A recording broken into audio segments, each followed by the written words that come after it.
सदगुरुदेव भगवान की जय। अखंड विद्यानंद जी महाराज की जय। शिवोहम शिवोहम शिवोहम। गुरु गीता गुरुगत प्राण शिष्यों के लिए मंत्रमय हैं। जो शिष्य हैं वे महामंत्रमयी गुरु गीता का मर्म समझते हैं। उन्हें मालूम है कि मंत्र साधक की मानसिक चेतना की दशा व दिशा को आमूल चूल बदल देता है। यह बदलाव लोहे को सोने में बदलने जैसा है। मंत्र पारस के छूते ही सब कुछ बदल जाता है। लोहे की कलंक कालिक सोने की स्वर्णिम आभा बिखेरने लगती है। साधना और गुरु गीता से अनजान चित्त के लिए यह पारस कथा अतिशयोक्ति भरा झूठ लग सकती है, पर जिन्हें गुरु की कृपा छाँव मिली है वे जानते हैं कि गुरुदेव की छुअन में सारे आश्चर्यकारी परिवर्तन समाये हैं। उनकी कृपा से सारे असंभव सहज संभव हो जाते हैं। साधना का सच गुरु कृपा का प्रभाव तार्किक विश्लेषण व गणित शास्त्र के समीकरण की सभी सीमाओं से परे है। इसका अतुलनीय प्रभाव हमेशा ही हमें अनुभव करने का नेह निमंत्रण देता है। जिन्हें यह निमंत्रण मिला है, जिन्होंने इसका अनुभव पाया है, उनके हृदय इन क्षणों में भी गदगद एवं पुलकित हैं। इस पुलकन के कुछ पल इस गुरु भक्ति कथा के पूर्वोत्तर मंत्रों में विवेचित किए गए हैं।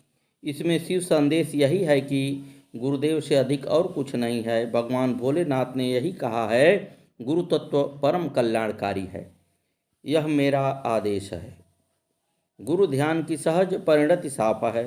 उन कृपालु गुरुदेव की कृपा से मैं मुक्त हूँ, ऐसा चिंतन करना चाहिए। ऐसा चिंतन करने वाला सदा ही मुक्त रहता है। कर्मों की श्रृंखला उसे बांधने में कभी समर्थ नहीं होती।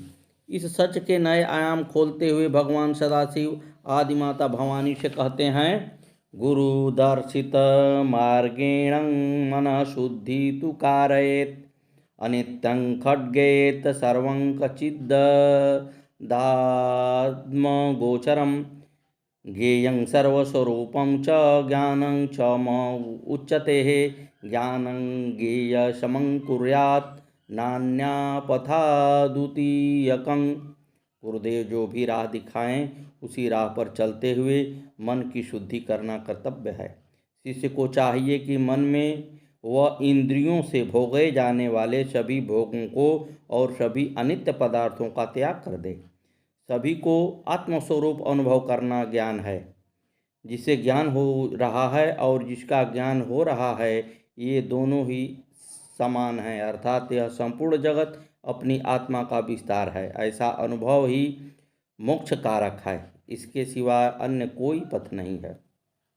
गुरु गीता के रूप में उचारे गए इन शिव वचनों में साधना, साध्य व सिद्धि का मर्म छिपा है।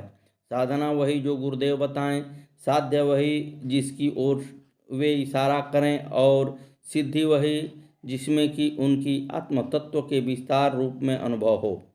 इस संपूर्ण जगत में एक ही तत्व है, एक ही सत्य है। एक इस आत्म तत्व के अनुभव में जो प्रतिष्ठित हो गए वही ज्ञानी हैं। ज्ञान, ज्ञाता व ज्ञेय में कोई भेद नहीं है, सब एक ही का विस्तार है। गुरु द्वारा दिखाई गई राह पर चलने से प्रत्येक शिष्य को यह अनुभूति हो जाती है। यह अनुभूति को बताने वाली एक शिष्य की बड़ी मधुर आप बीती है। गुरु के स्पर्श ने इस शिष्य को अनायास ही लोहे से सोने में बदल दिया। बंगाल के एक गांव सिहुड़ में जन्म हुआ। माँ बाप ने नाम दिया सिद्धेश्वर, जिसे बाद में गांव टोले के लोगों ने मिलकर सिद्धुआ बाबा दिया। जैसा नाम वैसा गुण। सिद्धेश्वर बचपन से ही सीधा और भोला था। दैव का प्रभोग माँ बाप बचपन में ही चल बसे। अनाथ होने का दर्द उसके सिवा भला और कौन अनुभव कर सकता था।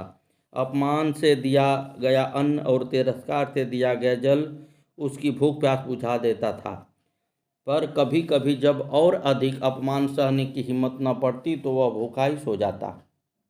उसका बचपन ऐसे ही बीत रहा था। तभी एक दिन बाबा सोमेश्वर उनके गांव में आए। उनकी भव्य देह, यष्टि शुभ्र केश, ज्योति विखेरती आँखें, आशीर्वचन सुनाते होठ। उसने जब पहली बार उनको देखा तो देखते ही रह गया।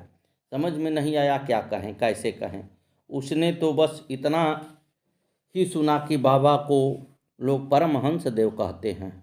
उसने जब उनके पास जाने के लिए सोचा तो किसी ने उसे जोर का धक्का दिया, पर बाबा ने अपने बलिष्ठ हाथों से उसे संभाल लिया। वह तो बस डर के मारे उनसे चिपट गया। भीड़ जब बाबा के पास से विदा हुई तो बाबा उसका सिर सहलाते हुए बोले, बेटा, मैं इस गांव में केवल तुम्हारे लिए आया हूँ। उसका भी कोई अपना है, यह उसके लिए बड़े अचरज की बात थी। पर बाबा ने उसे बड़े प्यार से माँ दुर्गा का मंत्र स्मरण कराना सिखाया और बोले, बेटा, तुम बिना परेशान हुए इसी गांव में रहते हुए सबकी सेवा करते रहो। पर बाबा ये लोग तो, वह आगे और कुछ बोल पाता तभी बाबा बोले, बहुत सताते हैं ना तुम्हें? हाँ बाबा। उसकी हाँ सुनकर बाबा सोमेश्वर ने अपनी आंखें शून्य में टिका ली और कहा, कहीं आकाश में खो गए। कुछ सोचते हुए उनकी आंखों में आंसू भर आए। फिर थोड़ी देर में प्रकृतिस्थ हुए और बोले, ये सब जो भी सताएं उसे प्रसन्नतापूर्वक सहन करो। इन सब के उत्पीड़न को प्रसन्नतापूर्वक सहते हुए इनकी सेवा करो, यही तुम्हारी साधना पथ है। मानोगे मेरी बात, कर सकोगे ऐसा? 15-16 साल का सिद्धेश्वर चुप हो गया, पर मना कैसे करता। जिंदगी में पहली बार तो किसी ने उससे प्रेम से बात की है। उसने हामी भर दी। माँ दुर्गा का स्मरण, सारे तिरस्कार को सहकर सबकी सेवा, यही उसकी जीवन बन गया। लोग जितना अधिक अपमानित करते, माँ दुर्गा उसे उतनी ही ज़्यादा याद आती। बड़े विह्वल होकर वह माँ को पुकारने लगता। रात में जब सोता तब सपने में कभी कभी वह परमहंस बाबा सोमेश्वर उनके सिरहाने बैठे दिखते। इन सालों में उसमें एक फर्क यह हुआ कि अब वह युवा हो गया। एक दूसरा फर्क वह हुआ कि अब सोते जागते उसका मन जगत माता माँ दुर्गा और अपने प्यारे सदगुरुदेव में विलीन रहता। अब धीरे धीरे उसे लोगों ने अपमानित करना बंद कर दिया, पर उसका मन अब माँ का हो गया था। माँ के स्मरण से ही उसकी सुबह होती और माँ के स्मरण से ही उसकी पलकें मुदती। एक रात जब वह सो रहा था तभी अचानक मूलाधार में सोई महासर्पिणी जग उठी। अजीब सा प्रभाव हुआ उस पर, लगभग विक्षिप्त सा हो गया। यह दशा सालों बनी रही, परंतु बाद में उसका मन स्थिर और शांत हो गया। उसके मन के ज्ञान कपाट खुल गए। इतने दिनों में 24 सालों का अंतराल हो गया था। एक दिन बाबा सोमेश्वर फिर से उसके पास आए और बोले, बेटा, तुम्हारी साधना सफल हो गई है, अब तुम सिद्ध हो। उसने विह्वल होकर पांव पकड़ लिया और बोला, बाबा, मैं तो इन चरणों का दास हूँ। मैं तो कुछ किया ही नहीं, बस आपके कहे को करता रहा हूँ। बाबा हंसते हुए बोले, गुरु के कहे हुए को जो अक्षरशः कर लेता है वह शुद्ध बुद्ध व मुक्त हो जाता है। इसके विपरीत जो गुरु का विरोध करता है वह दुर्गति को प्राप्त होता है। सदगुरुदेव भगवान की जय। श्री मौनी बाबा जी भगवान की जय। गुरुदेव की लीला सुने। 4.5 साल बाद पेशी पर खत्म हो चुकी थी। इनकी माँ पर ही आ रही थी। जब उस समय ये लोग बड़ी चिंता में थे। काम तो सब खत्म हो चुका था, कहाँ तो शुरू करें, कहाँ से पैसा लेकर आएं। सुलनी 2-3 बार बड़े बाबा स्वामी हंसानंद जी के कानों में यह बात डाली। ये बोले, बाबा स्थिति ये है कि हाथ में एक भी पैसा नहीं है। दुकान मकान सब किराए पर ही है। नए सिरे से सब शुरू करना होगा, कैसे होगा पता नहीं। स्वामी हंसानंद जी बोले, सब ठीक होगा, ये सब ठीक करेंगे। कुछ दिन बाद फिर उन्होंने फिर जिक्र किया। ये पहले भी कई बार कह चुके थे। बाबा हंसानंद जी महाराज एकदम खड़े हो गए और इन्हें घूर कर बोले, अरे, तुमको ज़्यादा चिंता है? जिसकी शरण में तू पड़ा है उसको कोई चिंता नहीं है? बड़े बड़े कड़े शब्द में उन्होंने डांटा। तुम्हारे वहाँ जाने से पहले ही तुम्हारा इंतजाम कर चुके हैं वो। बस वे कैसे किस माध्यम से देंगे ये पता नहीं। वे उनके तरीके हैं, कोई जानता नहीं है, हम भी नहीं जानते। यह तय है कि इन 4-5 साल में तुम्हें जो लग रहा है, तुमने जो खोया है, वे उसका कई गुना करके तुमको देंगे। देने का माध्यम क्या होगा, रास्ता क्या होगा, वह सब वो जानते हैं, हम नहीं जानते। आपका और हमारा काम प्रार्थना करना और मेहनत करना है। यहाँ प्रार्थना करो और घर जाकर मेहनत करना, वही काम आएगी। वहाँ से लोग आपस में चर्चा करते थे कि किस प्रकार काम शुरू करेंगे, कहाँ दुकान करेंगे। पहले इन लोगों की धारूहेड़ा में दुकान थी। मकान जो किराए पर ले रखा था वह भी धारूहेड़ा में ही था। इन लोगों का विचार था कि दुकान ऐसी जगह ढूंढी जाए जहां किराया कम हो। पिंकी सरकारों से प्रार्थना कर रही थी। वह उठकर आई और उसने बताया कि उन्हें हमारी दुकान के विजिटिंग कार्ड दिखाई दिए हैं। एड्रेस बावल का है। बावल धारूखेड़ा से लगभग 20 किलोमीटर दूर जयपुर हाईवे पर स्थित था। वहाँ दुकान के किराए भी ज़्यादा थे। पिंकी ने बताया कि उसने देखा कि मशीन में से नए विजिटिंग कार्ड निकल रहे थे। पता था बावल का। बावल का किसी के दिमाग में कुछ विचार ही न था। लगा ये तो अच्छी समस्या हो गई। 20 किलोमीटर आगे है, न कोई गाड़ी थी पास में, न कुछ। ऑटो से भी 10 रुपये जाने के लगते, 10 रुपये आने के। सुनील शाम को बड़े बाबा के पास जाते ही थे। इन्होंने उन्हें बताया तो उन्होंने एक ही बात कही, जो संकेत सरकारों से मिल रहा है वही करो। समस्या क्या है इसमें? उन्होंने कहा, समस्या है रोज़ 20 किलोमीटर जाना, 20 किलोमीटर आना, और यहाँ कॉलोनी में 1,000-1,500 रुपये में दुकान मिल जाएगी। वहाँ मार्केट में किराया अधिक देना पड़ेगा। बड़े बाबा बोले, जब ये दिखा रहे हैं तुमसे ज़्यादा जानते हैं तुम्हारे पास कुछ नहीं, फिर भी वे दिखा रहे हैं। तुम उस चीज़ को जानते हो जो तुम्हें दिखाई दे रहा है, तुम्हें आगे का कुछ पता नहीं। उन्होंने जो इशारा दिया है उस संकेत में हस्तक्षेप ठीक नहीं। सुनील ने हाथ जोड़कर बोले, सरकार का जैसा इरादा हुआ है वैसा कर लेंगे। इन्होंने दुकान बावल में ली। ये लोग घर आ गए। इनकी मम्मी पापा मौड़ी में ही रह गए, क्योंकि मम्मी को अभी पेशी आ रही थी। ये कहते हैं कि जाने के बाद जो पहला साल गुजरा वो एक कठिन गुजरा। रो रो कर समय काटा। अपनी समस्या किसी को बता भी न सकते थे। पैसा था नहीं, सब्जी तक के लिए न था। सब्जी में तेल, 2 प्याज टमाटर जो पड़ता वह भी आने की पैसा न थे।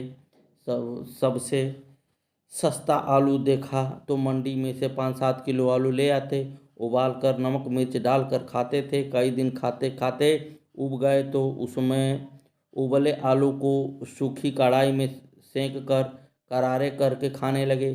कुछ स्वाद बदला जाता।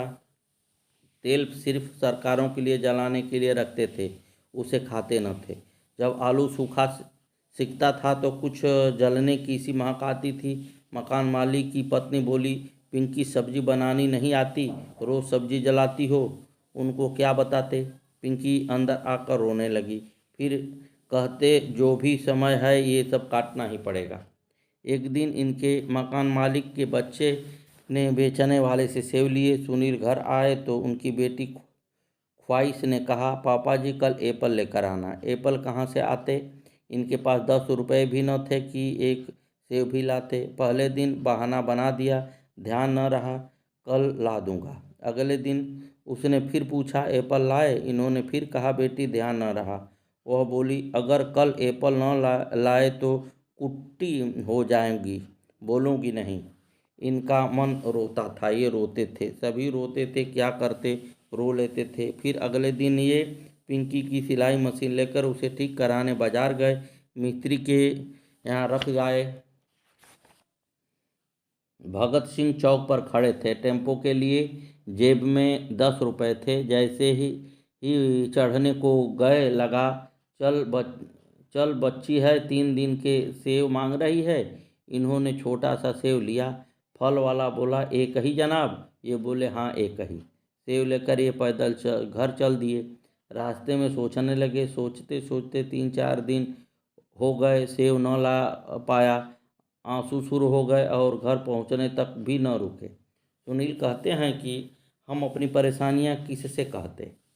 जब कोई काम न आया तो ये लोग बड़े परेशान हुए और इन्होंने अपनी परेशानी स्वामी हंसानंद जी से कही। वे उस समय मौन में थे। वे हाथ से इशारा से पूछा करते थे, कैसा चल रहा है? सब ठीक है ठाक। सुनील कहते, ठीक नहीं चल रहा है। एक दिन उन्होंने पूछ ही लिया इशारे से कि बात क्या है। बात बता दिया। सुनील बोले, कोई काम ही नहीं आ रहा है। मैं तो बड़े विश्वास के साथ गया था। सच्चाई तो यह है कि यहाँ कैसे आऊँ, किराया भी किसी से मांग कर लाता हूँ। हो सकता है आगे ना आ पाऊँ। कब तक पैसे मांगूंगा? उन्होंने इन्हें गौर से देखा और हाथ से इशारा किया। धीरे धीरे ही तो काम बढ़ेगा। एकदम से बढ़ेगा तो गिरने की संभावना है। उसके बाद तो फिर धीरे धीरे काम आना शुरू हो गया। धीरे धीरे गाड़ी लाइन पर आ गई और फिर काम बढ़ते बढ़ते आज यहाँ तक पहुँच गया। सुनील अपने छोटे भाई अनिल के लिए कहते हैं कि इनका फोकस शुरू से काम पर ही रहा। आज भी काम दोनों का एक ही है। काम सब अनिल की वजह से ही चलता है। इनको शुरू से काम की ही चिंता रही और सुनील का दिमाग उस परा जगत की चीज में ही घुसता चला गया। अनिल का दिमाग काम में रहा और ये उधर से फ्री रहे। मौड़ी आश्रम में जब भी कोई आयोजन होता था तथा अन्यथा भी वहाँ वहाँ सुनील ही जाते और यहाँ दुकान पर अनिल रहते। स्वामी हंसानंद जी महाराज कहते हैं, जहाँ से जिंदगी मिली है वहाँ हाजिरी जरूर लगाओ। सब आओ तो और अच्छा है। इन लोगों का कहना है कि हंसानंद जी महाराज का हमारे केस में एक बहुत बड़ा रोल रहा है।